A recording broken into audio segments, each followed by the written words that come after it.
Good morning, student. Welcome to YouTube channel of Heritage Public School.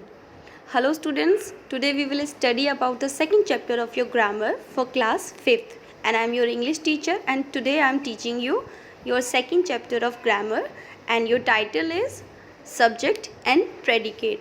So let's know what is the subject and what is the predicate. We know that a sentence is a group of words that make complete sense. हम लोगों को जैसे कि पहले से पता है कि जो वर्ड्स का ग्रुप होता है उस जो हमें कंप्लीट सेंस या कंप्लीट मीनिंग देता है उसे हम सेंटेंस कहते हैं. जैसे एग्जाम्पल देख लीजिए, सुहाना इज़ अ गुड स्टूडेंट. जो सुहाना है वो एक अच्छी स्टूडेंट है. A sentence can be divided into two parts. अब देखिए, हम इस सेंटेंस को टू पार्ट्स में डिवाइड कर सकते हैं. ओके अब हम इस सब्जेक्ट सेंटेंस को टू पार्ट्स में डिवाइड कर सकते हैं. The first is Suhana and the second is a good student. आपने देखा हमने सेंटेंस को दो पार्ट्स में डिवाइड किया है. पहला सुहाना में, दूसरा इज़ एक गुड स्टूडेंट पे. Suhana is the subject because the sentence is about Suhana. Right. हमारे सेंटेंस में देखिए जो सुहाना है, सुहाना सब्जेक्ट है क्योंकि जो हमारा सेंटेंस है वो सुहाना के बारे में है. और जो बाकी के वर्ड्स हैं, the words is a good student is a predicate because this part tell is about something about the subject Suhana. और जो हमारा बाकी का पार्ट है सेंटेंस का, जैसे कि इज़ ए गुड स्टूडेंट, तो ये जो है वो हमारा प्रेडिकेट है क्योंकि ये हमारे सेंटेंस में सुहाना जो है उसके बारे में कुछ बताते हैं. अब देखिए दोनों चीज़ों में डिफरेंस जान लीजिए. पहला, the part of a sentence which tell us what the sentence is about the subject. वो पार्ट्स, सेंटेंस का वो पार्ट्स जो हमें सब्जेक्ट के बारे में बताते हैं वो सब्जेक्ट होता है. Okay. The part of the sentence which tell us something about the subject is the predicate. और ठीक सेंटेंस के वो पार्ट्स जो हमें सब्जेक्ट के बारे में कुछ बताते हैं वो हमारे प्रेडिकेट होते हैं. अब हमने दोनों को क्लियरली जान लिया है. The part of the sentence which tell us what the sentence is about the subject. Sentence का वो पार्ट जो हमें सेंटेंस में ये बताता है कि वो किसके बारे में है तो उसे हम सब्जेक्ट कहते हैं. और सब्जेक्ट से रिलेटेड जो भी हमें पार्ट्स सेंटेंस में मिलता है उसे हम प्रेडिकेट कहते हैं. अब हम इसका एग्जाम्पल्स देखेंगे. देखिए, सब्जेक्ट और प्रेडिकेट को दोनों को अलग अलग करके डिवाइड करके लिखा गया है. जैसे फर्स्ट देखिए, बर्ड्स फ्लाई, पक्षी उड़ते हैं. द बर्ड्स फ्लू अवे, तो पक्षी उड़ गए. The two babies were feeling scared. Okay, जो दो बच्चे हैं वो क्या डर महसूस कर रहे हैं. अब देखिए, as we can see the subject and the predicate can be made up of one word as in example 1, two words as in example 2 और more than 2 words as in example 3. देखिए, हमारा जो सब्जेक्ट होता है वो single words में हो सकता है. जैसे कि पहले मैं दिखा था ना मैंने आपको वर्ड्स. अब देखिए सिंगल वर्ड में हमारा सब्जेक्ट है. सेकंड हमारा 2 वर्ड्स में भी हमारा सब्जेक्ट है, द वर्ड्स. अब थर्ड देखिए हमारा 3 वर्ड्स में भी सब्जेक्ट है. तो इस तरह से हम कह सकते हैं कि जो हमारा सब्जेक्ट होता है वो सिंगल वर्ड में हो सकता है, 2 वर्ड्स में हो सकता है, इवन 3 वर्ड्स में भी हो सकता है. Clear. The order of the subject and predicate. देखिए, अब हम इसका ऑर्डर जानेंगे कि सब्जेक्ट एंड प्रेडिकेट को हम किस तरह से और क्लैरिफाई कर सकते हैं. The order of the subject and predicate. As usually the subject comes before the predicate, but often for emphasis the predicate can comes before the subject. Normally हम लोग क्या देखते हैं कि जो सब्जेक्ट आता है वो हमारे प्रेडिकेट से पहले आता है, बट कभी कभी जो हमारा प्रेडिकेट है वो सब्जेक्ट के बाद भी आता है. जैसे एग्जाम्पल्स में आपको बताती हूँ. In that jungle lived a lion. उस जंगल में एक शेर रहता था. अब देखिए, in that jungle lived a lion. देखिए, अब यहाँ पे ए लॉयन है क्योंकि देखिए मैंने आपको ऊपर ऑलरेडी क्लियरली बता रखा है the parts of the sentence which tell us what the sentence is about is the subject.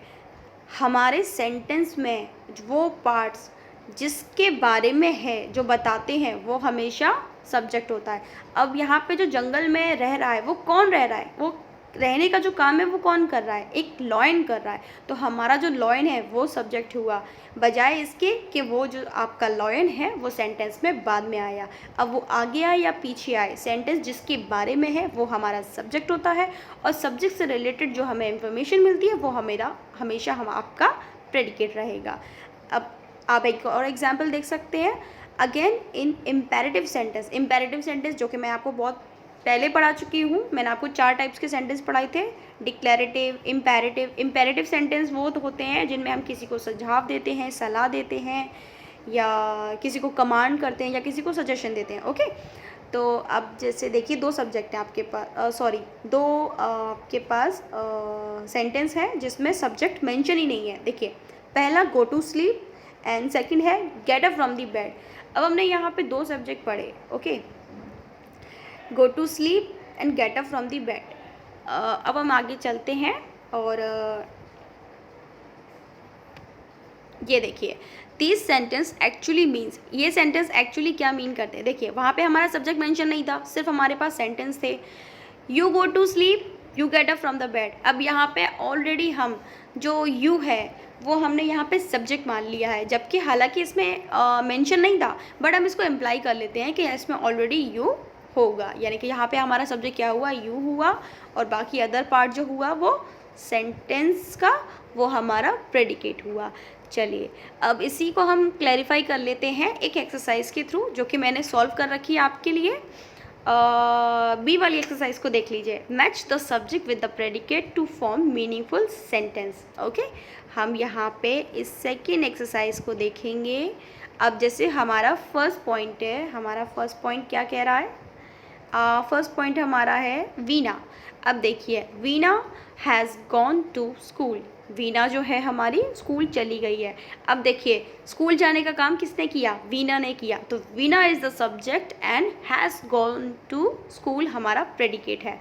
My hobby, अब देखिए, माई हॉबी मैंने आपको क्या बताया था कि जो आपका सब्जेक्ट होता है वो सिंगल वर्ड में भी हो सकता है, वो 2 वर्ड्स में भी हो सकता है। अब देखिए, यहाँ पे 2 वर्ड्स में है, माई हॉबी जो मेरी हॉबी है, इज़ रीडिंग, क्या है, इज़ रीडिंग, पढ़ना मेरी हॉबी है। तो यहाँ किसके बारे में सेंटेंस है, मेरी हॉबी के बारे में। तो मेरी हॉबी जो हुआ वो आपका सब्जेक्ट हुआ, और जो हॉबी है वो इज़ रीडिंग है, वो आपका प्रेडिकेट हुआ। अब देखिए, जो आपका थर्ड एग्जाम्पल है वो है इट, और इट आपका क्या होता है, सब्जेक्ट होता है, इट इज़ रेनिंग हैविली। अब देखिए, जो कि हमारा न्यूटर जेंडर है, यानी कि जो बारिश है जिसे हमने न्यूटर जेंडर माना है, उसके लिए तो हम ऑलरेडी इट लिखेंगे। तो इट हमारा सब्जेक्ट होता है, और इट इज़ रेनिंग हैविली, आज मतलब जो भी है बहुत भारी वर्षा हो रही है। तो जो वर्षा के जिसके बारे में हमने बात की है वो हमारा सब्जेक्ट हुआ, यानी कि इट, यानी कि वर्षा, और जो भारी बरसात हो रही है जो उसका अदर पार्ट है हमारा, वो आपका प्रेडिकेट हुआ। अब आपका फोर्थ एग्जाम्पल है आई यानी कि मैं, यानी कि I am going to Kashmir for my vacation, मैं अपनी छुट्टियों के लिए कश्मीर जा रहा हूँ। तो जा कौन रहा है, मैं जा रहा हूँ, यानी कि सेंटेंस मेरे बारे में है, तो यहाँ सब्जेक्ट कौन हुआ, मैं हुआ, यानी कि आई हुआ। एंड बाकी जो अदर पार्ट है आपका वो क्या होता है, वो आपका होता है प्रेडिकेट। तो अब आपने बात समझी कि हमारा जो सेंटेंस है, सेंटेंस जिसके बारे में है वो आपका सब्जेक्ट होता है, और सब्जेक्ट के बारे में जो वर्ड्स बताते हैं वो हमारे प्रेडिकेट होते हैं। So here we end our chapter, the subject and the predicate, and thank you student for giving your attention.